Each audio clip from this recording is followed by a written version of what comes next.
Hello, friends and folks, and welcome back to Neutral Game, your newbie-friendly fighting game podcast. I'm Six Detmar from Scanline Media. And I'm Mildred Kovacevic from Real Soviet Bear TV. And we're here with you on this show to talk about fighting games, obviously. But 2020 has not been the most forthcoming with new fighting games for understandable reasons. I mean, development isn't all happening this year. Obviously, a lot of stuff happens, games take multiple years to make. But 2020 has been a wild ride, and a lot of stuff's gotten delayed, and we spent a lot of time dipping into the past. And Miodrag, I think we've been better for it. Yeah, I think we've learned to appreciate rollback netcode, regardless whether it's attached to new or old games, mostly because it's more commonly attached to old games now, somehow. As we are recording this, as we're recording this, we've had the KOF 2002 Ultimate Match get rollback, and now we're having Guilty Gear Accent Core Plus Reload rollback, so let's just play old games, forget the new ones.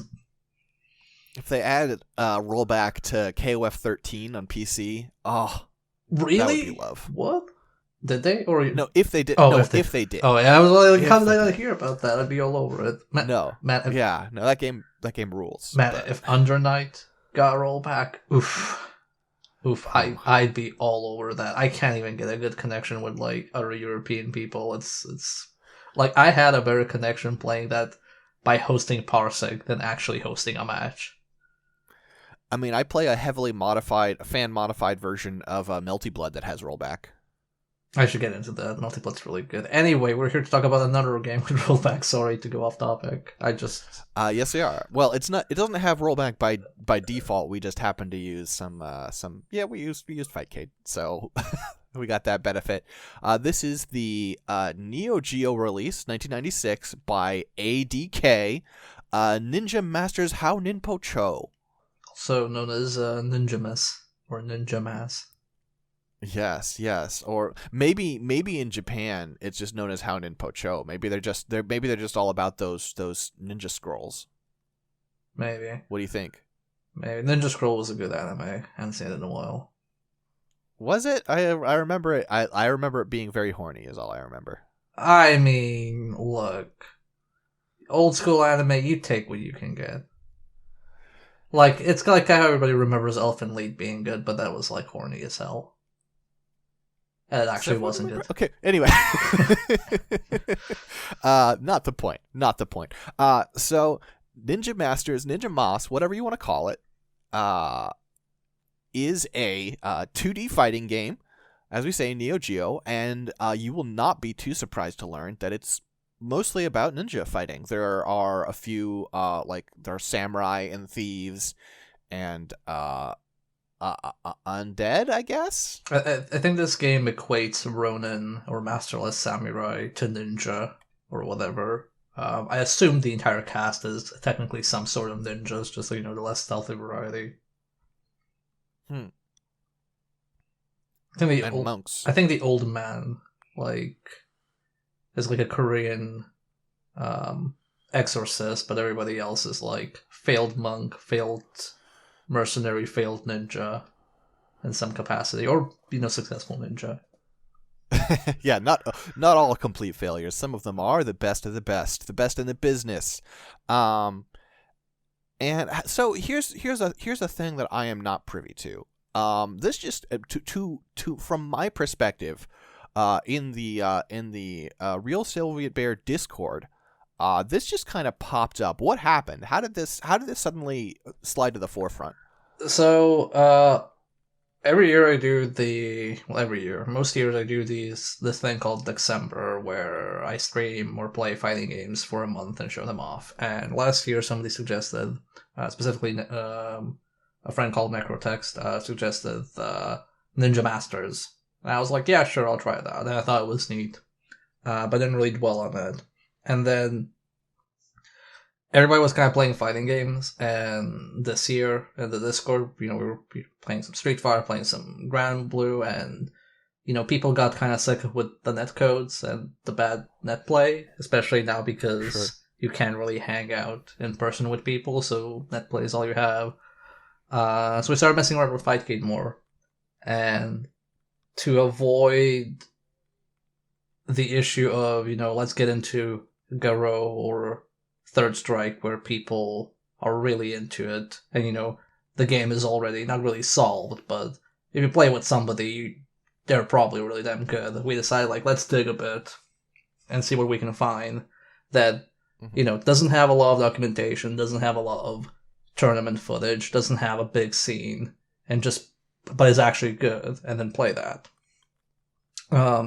So we kind of settled in the end on playing, Magical Drop 3, which does have, a scene in a way. But for the fighting game, we settled on Ninja Masters because it was kind of like janky at first, but then the more we played it, the more we got into it. And then all the documentation we found online, half of it was useless because the notations were either wrong or inaccurate or didn't explain it enough, so we had to figure out a lot of things on our own. And it kind of fit the bill. Well, perfect. Yeah, finding a game that is relatively unexplored can be pretty fun.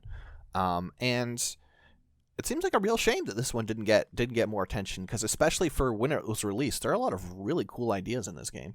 Yeah, I was kind of surprised the more we played it, just how many mechanics it has. Like the way we're gonna go more deep into it, but just like the way the Super Meter alone is loaded with different functionality, and just how some of the mechanics play out. It's almost like if I had known about this at the same time I knew about, say, Samurai Shodown 4 or 3, I would have probably played this, because this almost feels like it does some things I wish Samurai Shodown did. So as far as what setting the stage here, this game is set in a it's historical nonfiction, entirely realistic story about how ninja stopped the demonic Oda Nobunaga from conquering Japan. So I thought I could pinpoint exactly when this is set, because it's Nobunaga, like he's the bad guy, so it's obviously the period where Nobunaga was. But no, it's some period when they resurrected Nobunaga and he merged with a demon, as he always does. So it's like whatever ye olden Japanese period. People really have strong feelings about Nobunaga, huh? It's really interesting how prevalent he is as a villain. Like I'm really curious how Japanese education depicts him, like in history classes in general. That it is such a big trope that he is always this like demonic, unstoppable, evil entity, especially for someone who didn't even live that long, but made a massive impact, or rather didn't live that long as the big conqueror. But I don't know, basically the main character Sasuke is trying to was it Sasuke his first name? He's so generic, I just assume his name is Sasuke. Yeah, it's Sasuke Sarutobi. Yes, okay, so I guessed correctly. He's a ninja. He's on a quest to kill Nobunaga, and apparently that's really against the code of his ninja clan, so now his ninja clan is out to kill him. Specifically his buddy rival, Kamui, and everybody else is just kind of there doing their own thing, and I guess eventually just run into Nobunaga in their story mode. And that's about it. They're like, wait, ninja aren't allowed to kill. You've broken our code. I don't know the details. It's something ridiculous. Like, I've tried to read about it. Like, one character has a cursed sword. The other is like a ninja in training, but she went on a big quest of self-discovery, so she would, not do ninja training and avoid class. It's just like one is a drunkard monk that has a bounty on his head. It's just like weird stuff. Sure. Okay. Fair enough. Well, talking about what we are confident about is we've played a decent chunk of this game.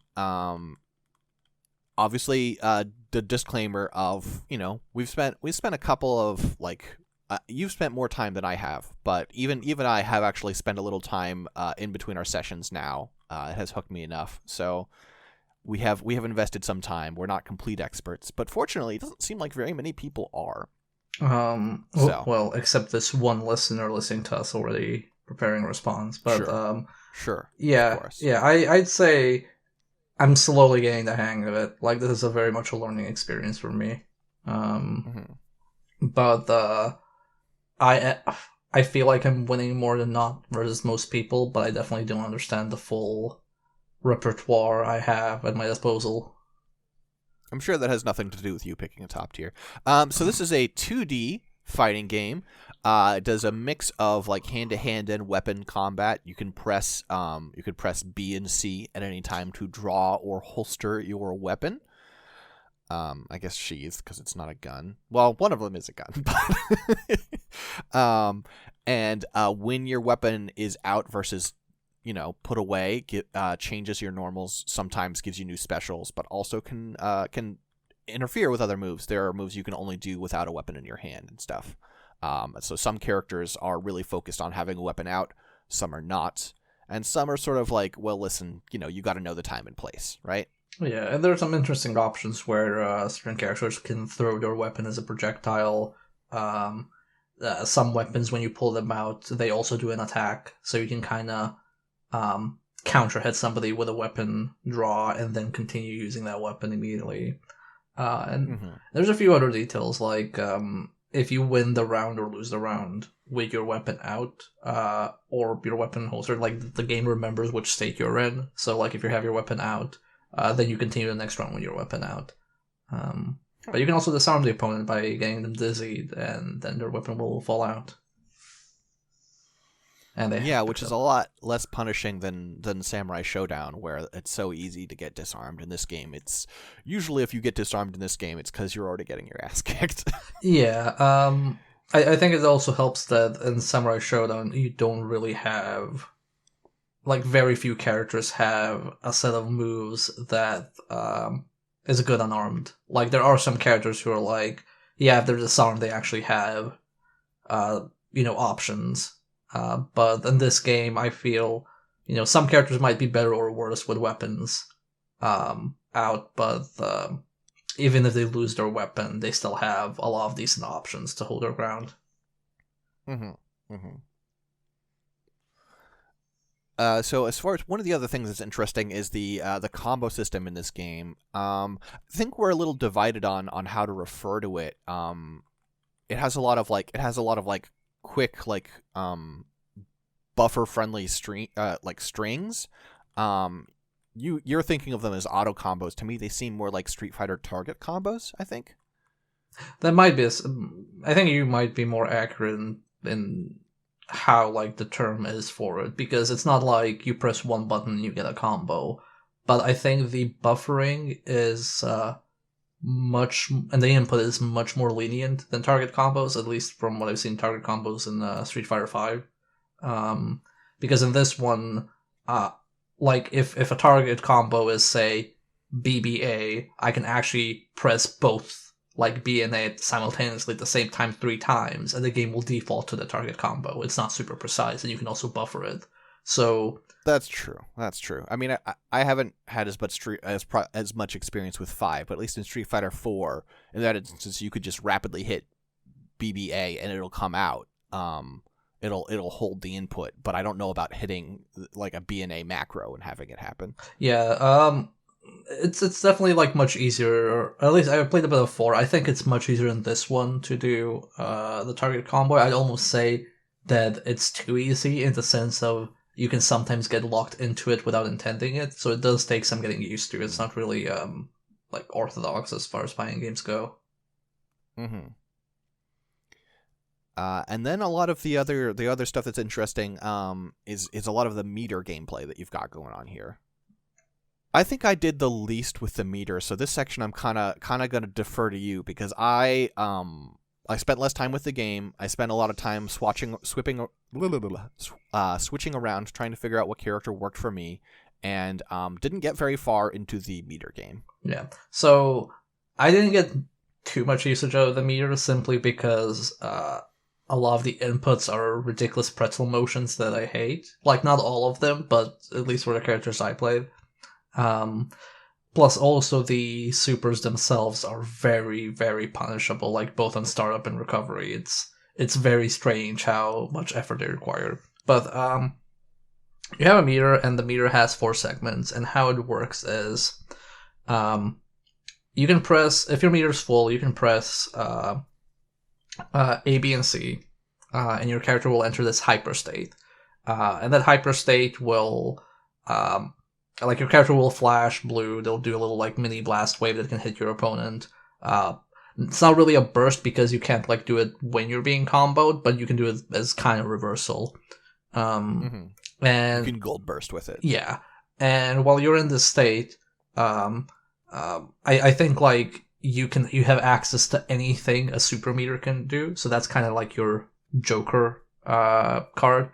But what the actual use of the meter is, so you can do an EX move by pressing 2 relevant buttons. So for example, if you have a move that's, say, down forward light punch, if you press down forward both punches, you'll do the EX version. And the weird thing about that is, if your meter is full and you do an EX attack, your meter will drain. But if it's not full, I think you can still do the EX, and it will not drain. It's a bit weird in that regard.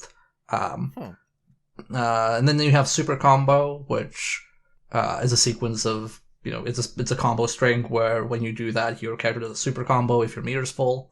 Then you have Desperation moves, where if your health bar is in the red, you have access to basically an infinite amount of usages of your Desperation move, which is also like a sort of super.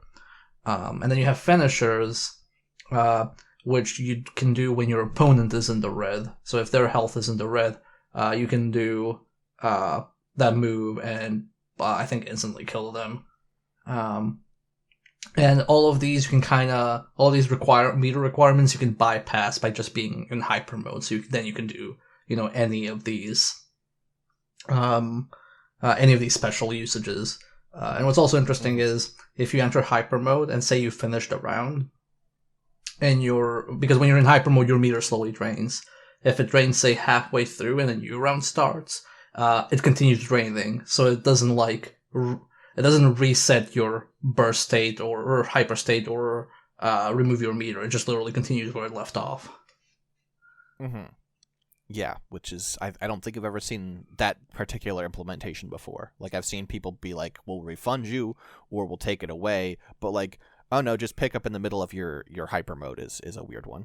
Yeah, it's very interesting, but also I guess because the meter itself carries over, I guess they just wanted to like literally be the same principle. Sure. Like even when you do like a super move and your meter drains because it was full and you do the super move, it has like this slow drain where your bar is grayed out. I even think the progress of that grayed out depletion, where you can't gain any meter, is also saved for the next round. So it'll stop where the round ends and it'll continue depleting on the start of the next round. One interesting thing we figured out is basically, it seems like you only get meter for offense. Like taking damage and blocking doesn't seem to really give you any meter. No. I guess it's because the comeback factor is an inspiration move, which is like you're low on health, so you get inspiration move. And I guess the idea was, well, if you're offensive and you get full meter, then we'll give you access to the desperation move because you're doing so well and the move might be good.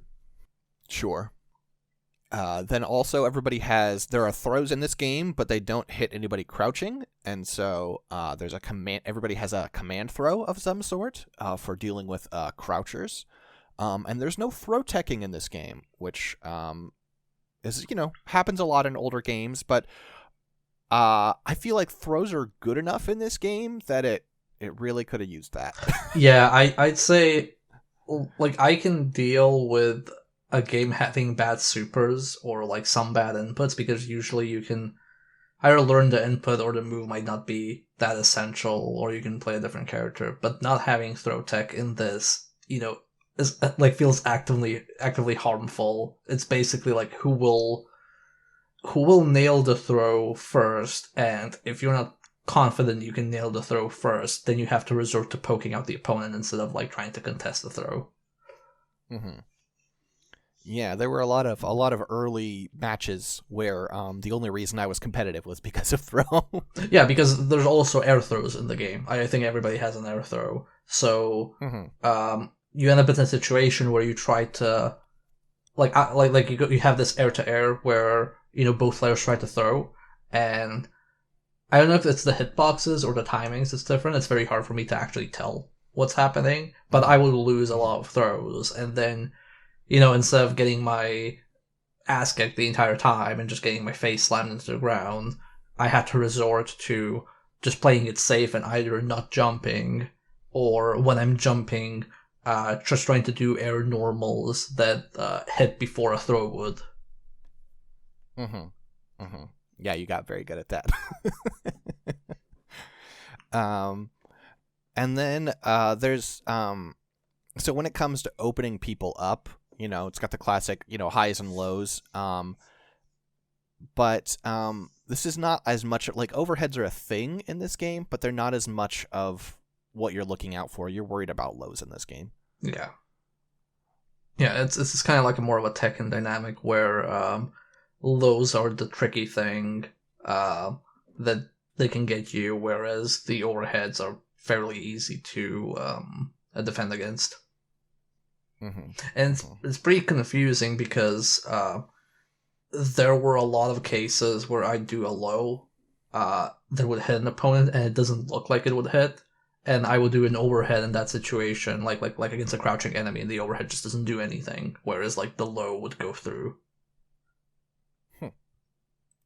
So let's talk about the roster here. We've got 12 characters, 10 regular, 2 hidden. Obviously, our hidden characters are Nobunaga, and where Nobunaga goes, Ranmaru must follow. And then otherwise, we've got a collection of, as we've said, like monks and thieves and ninjas, Ronin and all that jazz. Yeah.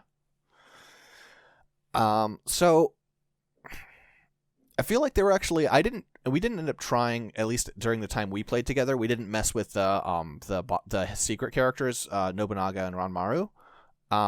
Apparently, they're not, like, as is very often for this period. They're usually like those boss characters are usually busted. Apparently, they're super not in this game. Yeah, I remember we haven't played them in the Discord either. I guess we just haven't bothered, even though we talked about it.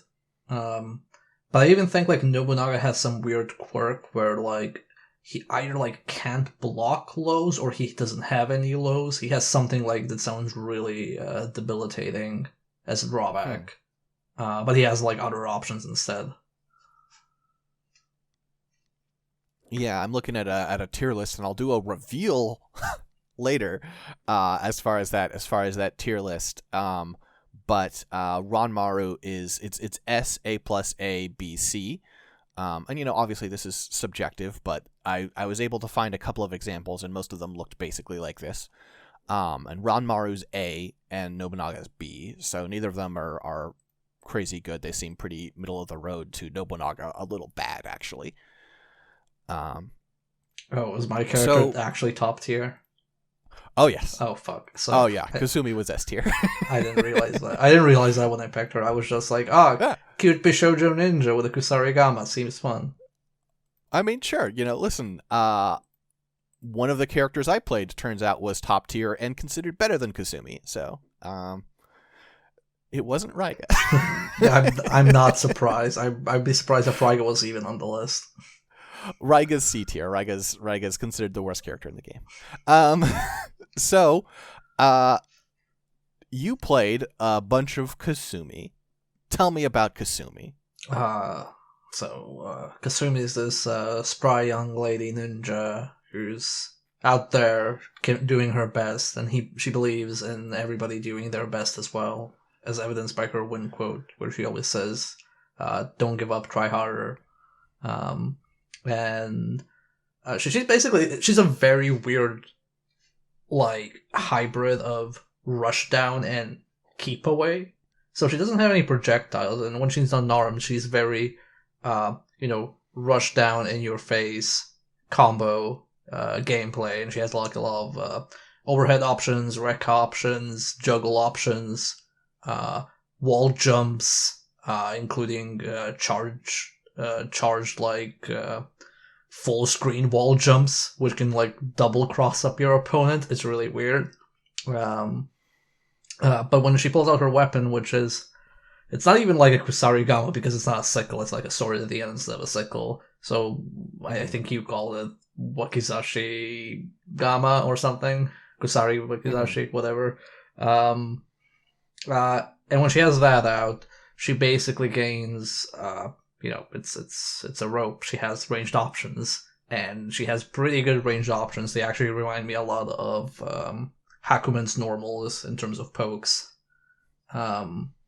And also hits on at very nasty angles. But I think the worst part is usually when you have ranged characters like that, their weapons have a hurt box, so you can kind of like hit their weapon, and like when you play in Guilty Gear and you have Axel with the sickles, the chain sickles, you can hit those chain sickles because like he'll take damage.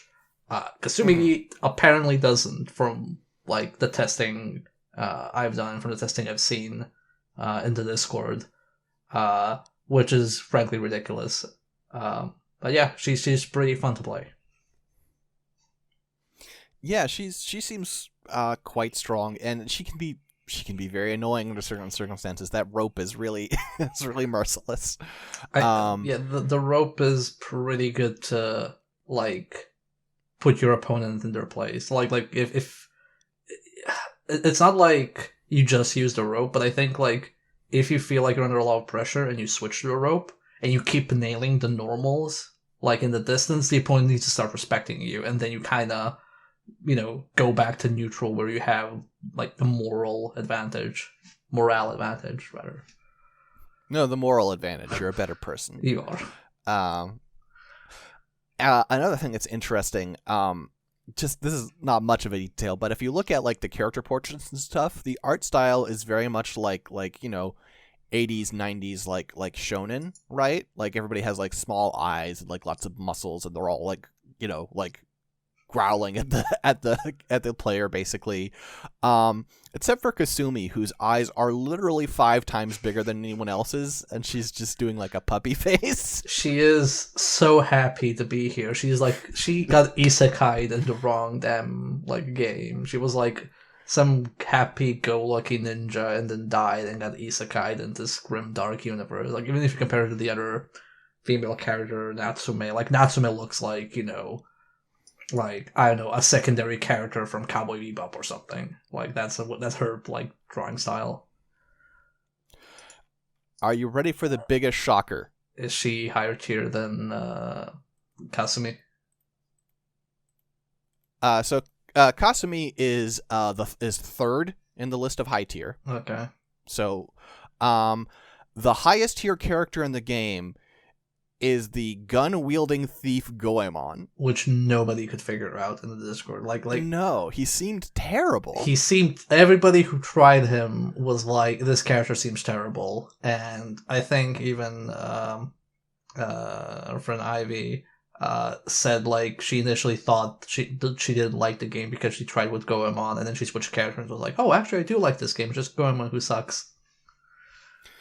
Well, one of the things is apparently this game has a lot of infinites, so I wonder if Goemon just has a lot of easy-to-access infinites. Maybe that's it. That could be it, yeah.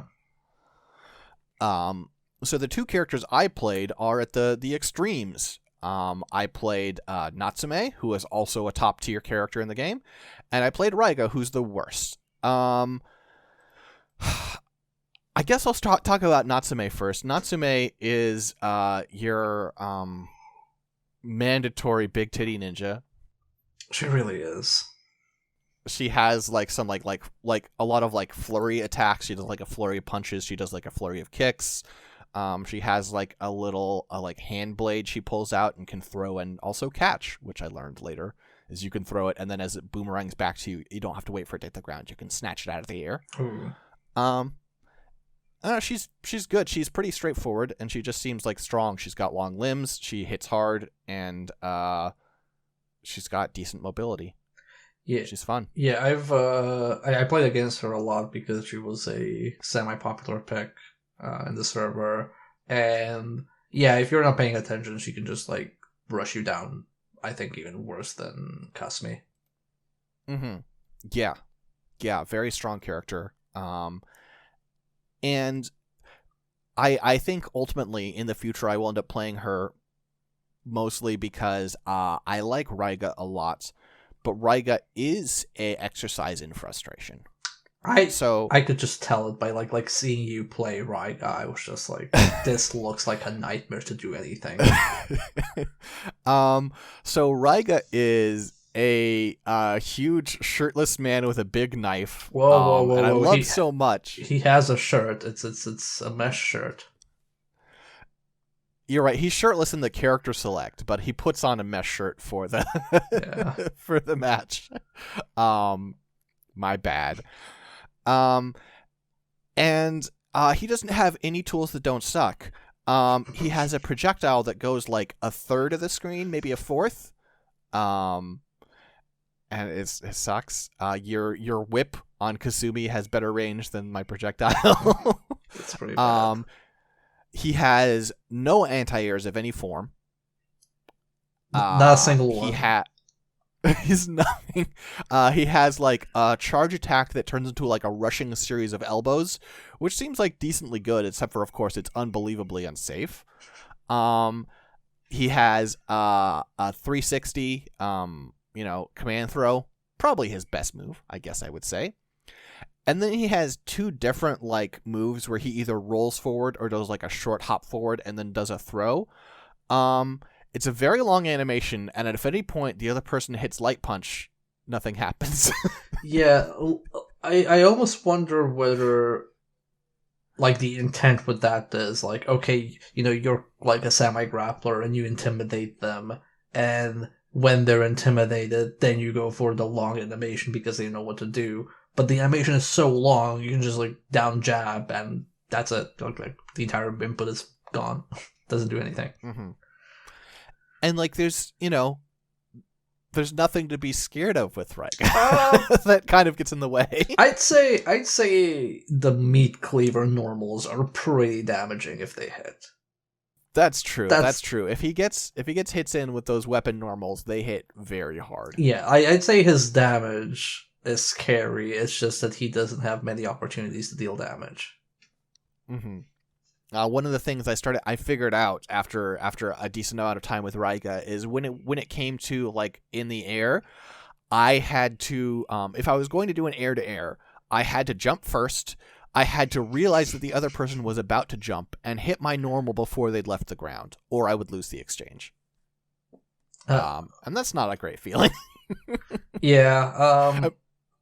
I think, yeah, I kind of had the opposite thing where I could decide when the person was in the air. That actually kind of complicated because if you were first in the air with Ryga, I could still jump with Kasumi and hit my normal on the way up and it will still hit you. So it's kind of like you have to guess, and even if you guess like kind of right, if I counter guess right, you lose the exchange. Yeah, it's rough. Ryga is hilarious. I really get a kick out of Ryga and his mesh tank top and the way he yells every time he pulls out his big knife and his big stupid moves. But he is kind of terrible. He looks like a PG-13 version of a Fist of the North Star character, except he's, instead of post-apocalyptic, he's like feudal Japan style. Aside from the mesh, I guess. You're right. He does really look Fist of the North Star. That's a good comparison. So apparently he's a bounty hunter. Yeah, he's. I think he's hunting Goemon, I think, or something like that. That's his shtick. But yeah, this happens a lot with these old fighting games where you have a very wide gap in terms of balance, and I think we're kind of spoiled these days. For like choice, because I think even when you have low and high tiers in modern fighting games, I always feel like the gap now is much lower than it was before. Well, and there's so many reasons for that, right? Like, I mean, not a small one, is the fact that fighting games these days can balance patch. Yep. Ninja Masters got one release, period, and that was it. And that was the game. And I think for that one release, it's still fun balance-wise. Like it's not, like you said, it has like a bunch of infinites and other jank which we haven't even discovered yet, and I'm sure it eventually falls apart. But if you look at something like, say, high-level Mortal Kombat 3 or Mortal Kombat 2 tournament play, which is just, looks ridiculous and janky and not like anything normal people or casual people play. Like, I wouldn't even say like mid-level people play. Like this still feels pretty good to just pick up. I mean, even there are even modern fighting games that are getting patches where you saw periods that got fixed, but you're like, oh geez, this balance is completely screwed up. Like I as a Dragon Ball player, when GT Goku came out, they didn't do a balance patch for months and months. I want to say it was like a little over half a year before they shipped a balance patch, and just every fight everywhere, everyone had GT Goku on their team. It was like Third Strike levels of like, well, this is the best character in a modern fighting game. I think it's also this is why we kind of tried to find a lesser known game in the Discord, because you have such fast knowledge exchange on how you should play something, and like it makes such a difference just knowing basic things to mention like Magical Drop, for example. Like I thought I was pretty good at Magical Drop, but I only play locally with friends.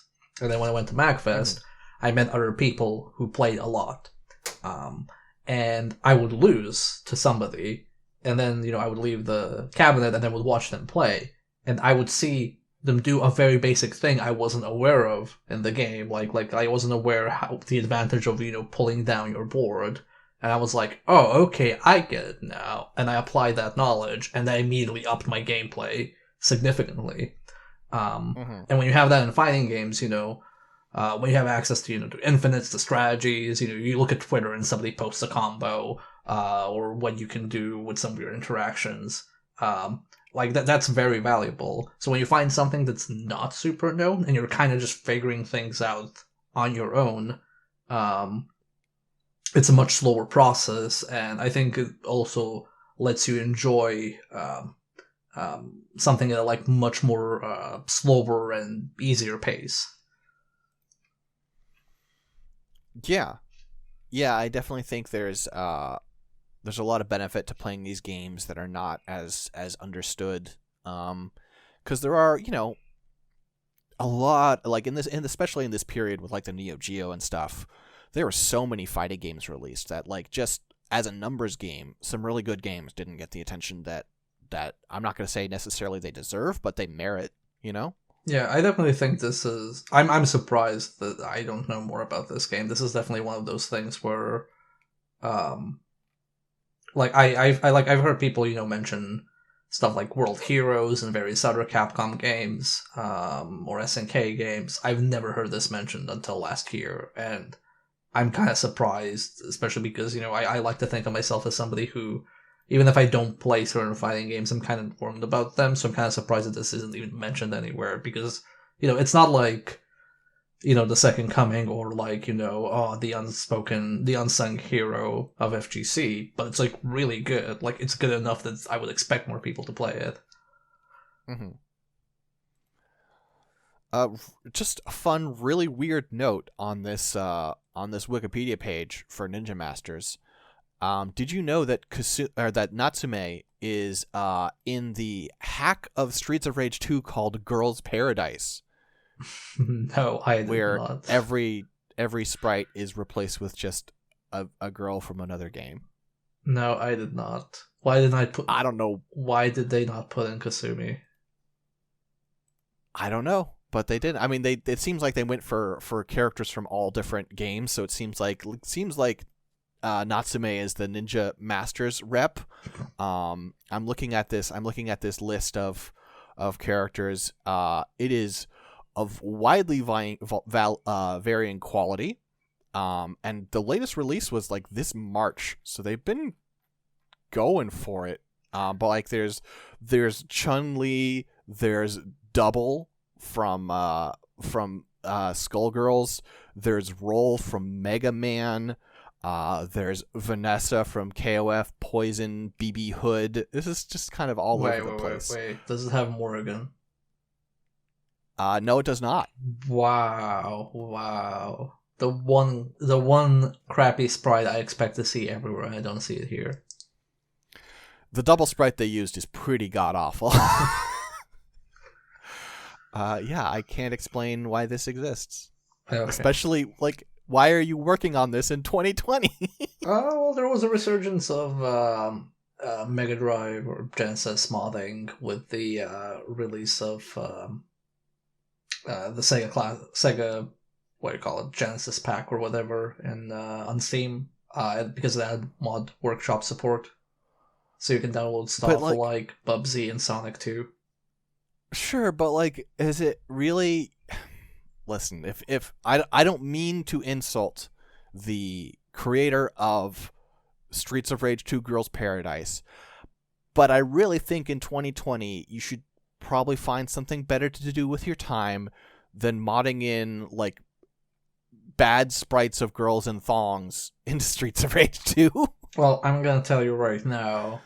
You could replace Streets of Rage 2 with King of Fighters, and we'd be talking about an official SNK game now.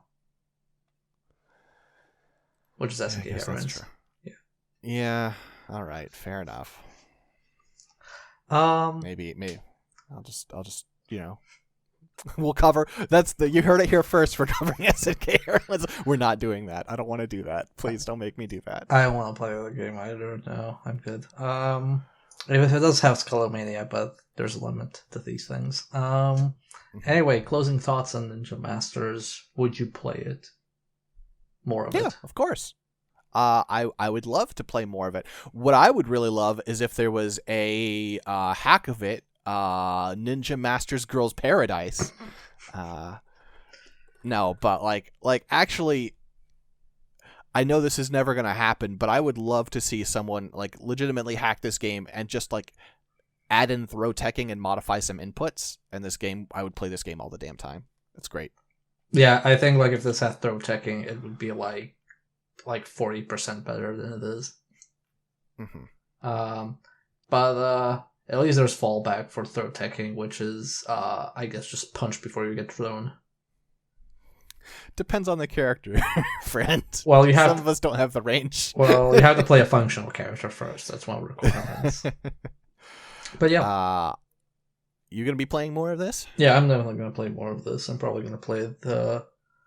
I think like at least for now, my Discord, which you can probably find the link on my Twitch page easily, if you're interested in playing. But we're probably gonna play like once a week or something at least, and probably a few more times on stream, which we've already done in the past. All right. Well, that sounds good. So if you want to get in on that action, join the Discord, play some fighting games. But if you want to find Mia Drag elsewhere on the internet, where do you think they would do that? You can find me at twitter.com/mdkii, that's MDK Roman numerals 2, or twitch.tv/RealSweetBear. What's your LinkedIn? Please. You can probably find my LinkedIn, but I will probably not accept it unless I actually know you. I have a LinkedIn. I did not create it. It was created for me by my friend Nick, who has listed me as a Taco Bell expert. So, I have LinkedIn, and it's semi-useful.